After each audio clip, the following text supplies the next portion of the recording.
ఇక్కడ దళితవాడెక్కడుందండి? ఏమిటి దళితవాడ? ఏంటన్నా?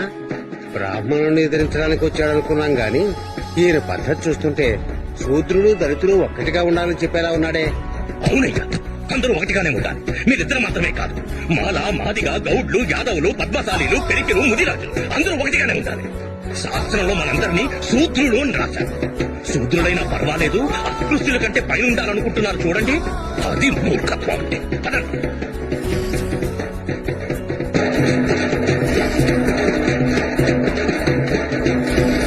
ముందు డప్పు కొట్టడం ఆపండి. అయ్యా, ఇది దేవుడిచ్చిన వృత్తి అండి. దేవుడిచ్చిన వృత్త చూసారా? రెట్టబలి శ్రీనివాస వీళ్ళని అలా మోసం చేస్తున్నారు. ఇది మాత్రమే కాదయ్యా, దేవుడు కరుణకు ప్రతిరూపమని కూడా నేర్పించారయ్యా. దేవుడు కరుణకి ప్రతిరూపమైతే ఇక్కడ మీకు జరుగుతున్న అన్యాయాలన్నిటికీ ఓ పెద్ద భూకంపం సృష్టించి ప్రపంచాన్ని అంతం చేసి ఉంటారు. మీకు కావలసింది ఆత్మవిశ్వాసం.